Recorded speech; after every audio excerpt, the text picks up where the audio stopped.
What's up guys, welcome back to my channel. If you're new here, my name is Ashley Howard and I am the author of the up-and-coming novel Landing on Mars, which will be out in shelves very soon. I want to get right into this video. I am getting back to writing. So if you watched my previous video, you would have learned that I am the route that I'm taking to publish my novel. Hold on. So the route that I'm taking to publish my novel is self-publishing. And when you are self-publishing, you are the boss of everything. And this takes away from the time that you can spend on actually writing and creating new stories. So I haven't had any time to really focus with a clear mind on a new story. But I'm finally in a space where I'm able to do that, and I'm so happy because I love writing. I love creating compelling stories that immerse readers into a different world. So what all of this means, and the real purpose of this video is for me to announce to you guys that yes, I am writing, but I am also joining NaNoWriMo this year. I know you're like, what is NaNoWriMo? That is such an awkward name. NaNoWriMo stands for National Novel Writing Month, and this is a time in November, a special time in November, where writers from all over the world in our own separate corners, we come together and we write a novel in 30 days. 30 days. That is insane. So the rule is to write a minimum of 50k words. If you write anything less, that is considered a novella.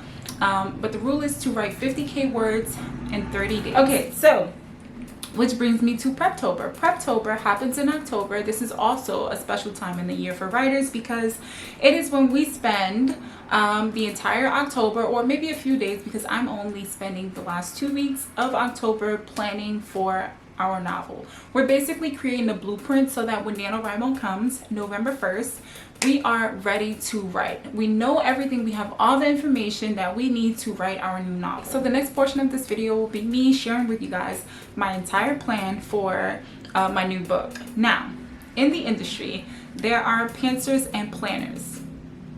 I am a pantser, my friend. Unlike planners who plan meticulously, they plan everything from, they know what their second chapter is going to be, they know what their 34th chapter is going to be about. And pantsers, we don't. We know minimum information, a minimum amount of information, and we just write. When I wrote Landing on Mars, the only thing I planned was my characters. I knew their names. I knew what their desires were. I knew what I wanted to convey in the story, the message that I wanted to convey. That is it. I feel like meticulously planning constrains my creativity, and I don't want that. I do think the authors who plan meticulously are amazing as well. I have no judgment there. However, you can make your journey yours, and that's what I'm going to be doing. So let's get into my simple guide for planning book 2. I'm sorry for the lights. I have my curtains open, but so again, I just want to go over, so I am starting a NaNoWriMo project, a new project, and I'm joining NaNoWriMo this year. So there's 2 weeks left in October, so I need to spend the next 2 weeks planning and prepping for my Nano project. So like I said, I am a pantser, I am not a planner. So I just have a simple guide to combating NaNoWriMo. I have a simple guide to help me structure my story in a way that serves me. I am not a meticulous planner, and I'm okay with that. I just decided that this time around I wanted to plan in my own kind of way, just to grow as a writer, to see that if planning is something that I do like. If not, I'll just continue pantsing. It can be really intimidating, you know, just watching other authors. Well, not intimidating to me, but if you are intimidated because there are other authors out there who spend their time and meticulously plan everything, please don't feel intimidated, and don't feel like you have to plan that way because it makes you feel more of a professional writer. Let me tell you, there are many ways to get to a destination. Okay, so don't feel like you need to plan a certain way and plan out every chapter because this author or that author is doing it that way. The way you go about writing your novel doesn't make you any less of a phenomenal writer. It just makes it your way, and that's okay. So let's get into my simple guide for planning book 2. If I know my characters, it'll help me create a better story. If I don't understand my characters, if I don't know what they want, their needs are, their personalities, I feel like it'll be hard for me to write my story. I think I'm going to be creating a more character-driven plot. So here's the character guide. So the first thing I want to do is establish my characters in their roles. So I wrote this all down. I'm gonna be reading from the laptop, okay? My goal is to establish my characters and their roles. The first thing I want to identify is what purpose does my character serve in the story? So every character must have a purpose. If I can remove the character from the story without negatively impacting my readers, then their role is pointless.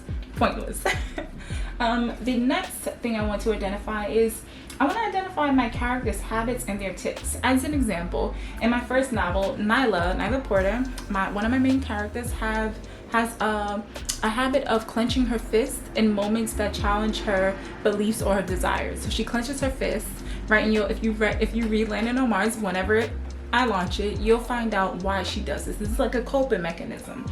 So that's her habit. And then my second main character, Mars, has a habit of grazing his beard. He grazes his beard when he's in deep thought. So I want to establish some character habits and tips. So another thing that I want to identify is what makes my characters relatable. So our experiences help us relate to people, right? So how can I merge my readers' way of thinking and their feelings with my characters, with who my characters are? I can do this through backstory, and I can do this through my character's internal conflict. So I need to figure out, how can I make my characters relatable to you, to the readers, right? I need to know what experiences have they gone through that my reader can possibly relate to. And like I said, I can do this through backstory and internal conflict. Let's get to the next bullet point. So we all have a person that we depend on in life, right? We need people in our lives that won't be afraid of holding the mirror up to our faces when things are ugly. We all need friends who make us see ourselves, our true selves, and remind us who we are when we are being less than our greatest selves. So I want to identify, who's my character's person? Do they have any close friendships, any relatives, any siblings? In Landing on Mars, Nyla had Samia, she was her best friend, and Mars had Parker, and he was his best friend. Both Mars and Nyla were able to depend on their friends to give them advice when they needed it. So I want to identify, will my characters have anybody close to them that they can run to? I'm really proud of this guide. It's really me, and I feel like everything that I have here is truly going to serve a purpose while I write my novel. Like, I'm not overdoing it, I'm not over planning, and I just love it. I love this guide. So the next thing I want to get into is, how does my characters view the world, and does this stop he or she from moving forward in life? So an example from my novel Landing on Mars. In my novel Landing on Mars, in the first chapter, we find out that Nyla's misbelief about the world, like immediately we find this out, by the way, we find out that Nyla's misbelief about the world being perfect and not harmless was taken away from her when her mother left. She had the perfect life with the perfect family, right? But her belief about perfection was wiped away. So she created this infantile idea that staying guarded will protect her from getting hurt in life, because anything and everything ends in finality to Nyla. So now she views the world as harmful in all aspects. She's afraid of commitment. She's afraid of things that feel too good, because if it feels too good, she knows that she's just gonna end up getting hurt no matter what it is. Like, no matter what she goes through in life, she feels like she's always gonna be disappointed. So she doesn't have any expectations for people. The world is just a cruel place to her. And she's just navigating with her guard up. So I need to figure out, how does my characters view the world? So another thing that I want to identify is, what is my character's flaws? So we are all imperfect, right? But I want to identify, what qualities does my character have that are undesirable? An example could be, does he or she retreat from commitment, like Nyla, right? Or does my character have a problem with taking accountability? The next bullet point that I want to explore is my character's strengths and weaknesses. In college, I learned about the SWOT analysis. And the SWOT analysis is when a company identifies their internal strengths and weaknesses, and also their external opportunities and threats. I realized that I can use this for my everyday life, right? So I want to use this for creating complex characters. So an example of a strength that a character can have is, my character is not afraid to go after what he or she wants. This means that my character is motivated, tunnel vision, and he's not afraid to put in he or she is not afraid to put in the work to achieve his or her goals, right? But a weakness can be that my character believes that anything is his or hers for the taking. Literally, like in life, you can't just have anything you want, right? We can set goals and we can create plans and go on a journey to achieve those goals. However, it's a difference when you believe that anything you want is yours. Now, I know that people say, you know, anything you want in life you can have, but realistically speaking, that's not true. A character can make a series of choices that is irrational, right? Just to get what he or she wants, and it doesn't belong to them. If you have reached this far into the video, I truly appreciate you. If you like these kinds of videos, just that subscribe button so that you can keep up with all of my videos. And also, don't be afraid to give me a like. It truly helps me and helps the algorithm know that you do like watching my videos. And yeah, so don't forget to do that. Let's get back into the video. So I want to identify my character arc. Now, there are 3 types of arcs. You have the positive character arc, you have the negative character arc, and you also have a flat arc. The positive character arc, here's an example. This arc involves self-improvement and or growth. The protagonist faces some kind of conflict, learns an important lesson, and changes for the better, right? And overcomes the internal or external flaw. That is the positive character arc. Now, the negative character arc is the change or growth your character experiences is negative. So it's kind of like a villain. The flat character arcs are categorized by no significant change in the protagonist. So the character basically stays true to who they were in the beginning, right? All the way to the end. So they save the world, right? He was a negative Nancy in the beginning, and then he saves the world, but by the end of those accomplishments, he's still a negative Nancy. So we can, I don't even know if you call a man, if you can call a male a negative Nancy. But anyways, the character stays the same throughout. It doesn't matter what type of journey the character was on, whether bad or good, he stays exactly the same. He or she stays exactly the same. So for me, I need to identify which character arcs am I going to lead with. I think I am going to go with the positive character arc. Pack your bags and then you will go away. I'm not gonna be begging you to stay. Say maybe if you asked me yesterday, I would handle this. So the next bullet point that I want to explore, it's actually the last point in this portion of the guide, is backstory. Backstory is crucial to any story. This also helps with making characters very relatable and complex. And it also helps us understand why the characters on the journey that they're on, the main plot. So let's get into what I wrote here. So backstory drives the decision making of our characters in the main plot of the story we are constructing. So I want to identify what happened to my character back then that makes them who they are today. How did they grow up? Did they live in a single family home? Did they lose someone close? Were they abused? An example can be, my main character was never recognized in life as a child, so as an adult, my character seeks unhealthy attention today.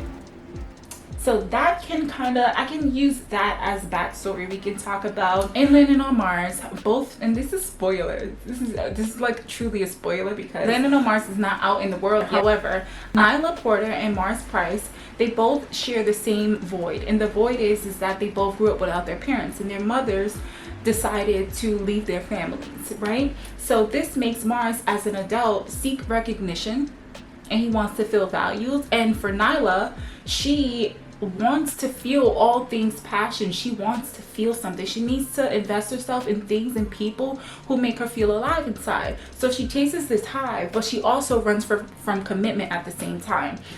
So that's where, so their backstories are that they both grew up without parents, and now as adults, like I said, Mars seeks recognition and being valued, and Nyla, she doesn't know how to truly invest herself in someone because she's afraid of getting hurt. That is how I use the backstory to create complex characters, relatable characters. I love coffee. So I want to get into the second portion of the guide. Again, if you are still here, I appreciate you so much. And if you're learning anything, you can take these questions down yourself, or if you would like my guide, I will actually send you a PDF so that you can have access to this and you can construct your story if you're a pantser like I am and you want to try to plan in your own kind of way, or you want to use some of my questions just to guide you, let me know. I will send you a PDF of my simple guide to plotting a new novel. Now, in the second portion of the guide, I just have a series of questions to further understand my characters and the type of journey that I'm going to take. So the next thing I want to do is identify the type of conflict my characters will face. So there are 7 types of conflicts in a novel. We have character versus society, character versus technology, character versus nature, character versus supernatural, character versus fate, and character versus self. So I have to identify what kind of conflict is my character going to face. Is it conflict between himself and a supernatural villain or something like that? Is it character versus his family or character versus the world? I need to identify which conflict I am going to lead with from a novel. So the next bullet point that I want to explore is, what does my character want? What's their goals? Identifying their goals will help make my characters more interesting, and it'll motivate readers to immerse themselves into the story. So if you know that my character's goal is to lose weight, right? But she is struggling with eating healthy, being consistent in the gym, we're gonna take my character on a journey to weight loss. And if anyone is on that journey personally, if you're reading the story, you're gonna immerse yourself, because obviously the character is gonna go through a series of emotions. She's gonna go through self-hate. She's gonna go through self-doubt. She's gonna go through, being consistent and then falling off and dealing with having to get back and dealing with pushing herself. So you'll be able to relate to my character, because I'm gonna take her on a journey. So I really have to identify, what does my character want, what's their goals, and so we can make this story relatable. All right, so the next thing, I want to make my characters more interesting, right? I like seeing the result of achieving a goal, but I love the journey it takes to achieve said goal. This kind of piggybacks off of identifying my character's goals and what they want. This speaks more on what kind of journey they're going to take. So I want to identify, what steps does he or she take to achieve those goals. The next point I want to identify is, what are his or her desires? So you might be thinking, Ashley, isn't wanting and desiring almost the same thing? Yes and no. Let me give you an example. So my character wants to get a degree and in business and work a fancy corporate job. But my character's desire is to actually stay at home with her kids. So you can want something, right? But maybe your wants conflicts with your desires. Your wants and desires can be two different things. The next thing I want to identify is, what gets in my character's way? This goes back to identifying the conflict, right? I think I'm going to go with the man versus self conflict. So what stops my character from achieving their goal? How does my character deal with this conflict in a way that serves their truest desires? So we need to identify what gets in my character's way. So let's go back to the example with the woman who is trying to lose weight. If I'm going to go with the man versus self conflict, this means that she's getting in her own way. And why? Is it self-doubt that's stopping her from believing? Is it that she's surrounded by other women who are fit and she is feeling insecure when she goes to the gym?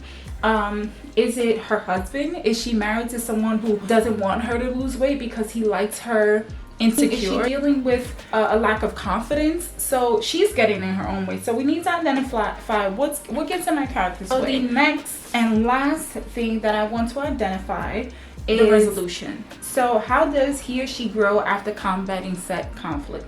Going back to the woman who wants to lose weight, but maybe her husband doesn't want her to lose weight because he likes her insecure so that he can control her, right? Let's say that.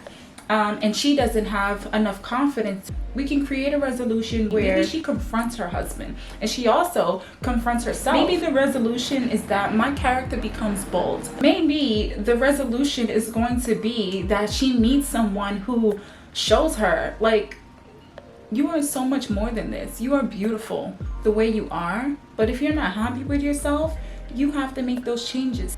It's time for you to start choosing yourself. So maybe he's the resolution.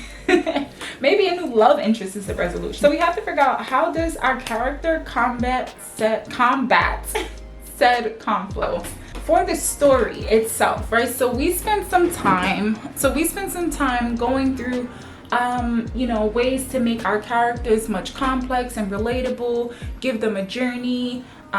So what I want to do is I want to identify the main plot of the story. The next thing I want to do is describe the plot in 100 to 200 words. The next thing I want to get into, what does my ending look like?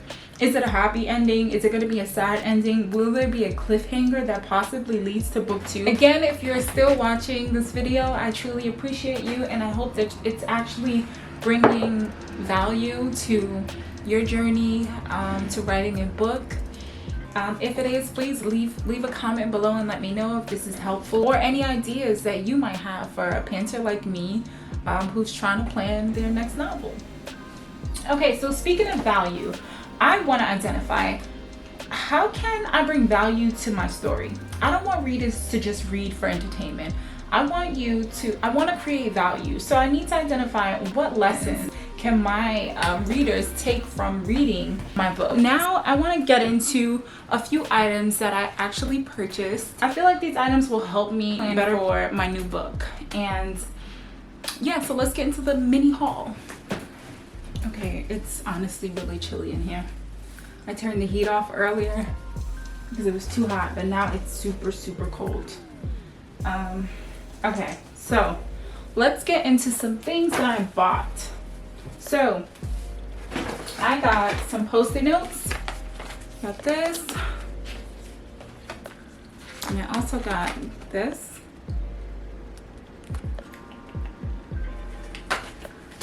I also got some pastel speckle gel ink pens.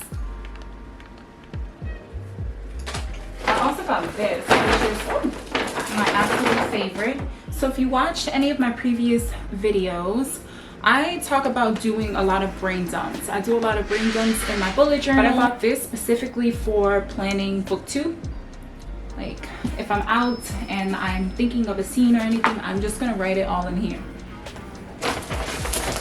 I also got this dust pad. It's so nice, and it's very thick. It's a lot of pages on here. I think I'm gonna do like my trackers on here. I'm honestly not sure what I'm gonna do with this. However, it's actually a keyboard pad, but it's papers where I can like write, and I don't know what I'm gonna do with this, but I'm gonna figure something out. I also got some black markers. I'll show you why.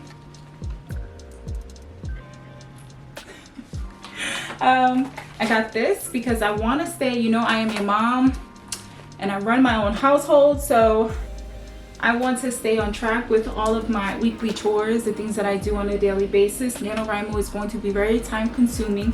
However, I want to stay on point. I don't want to neglect, you know, my personal life. Oops.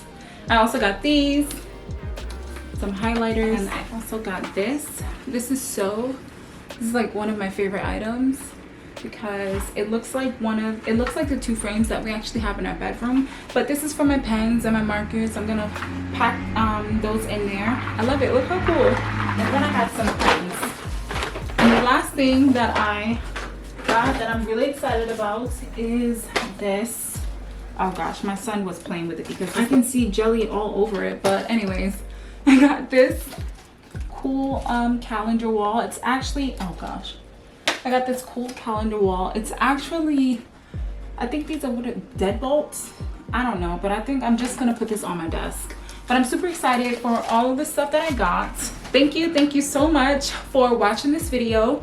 If you are writing a book, or if you want to know more about NaNoWriMo, the internet is packed with more information for you. If you like videos like this, don't forget to subscribe and give me a thumbs up because it truly helps with the algorithm. If you haven't seen my other videos, don't be afraid to go and check those out. Yeah, so until next time.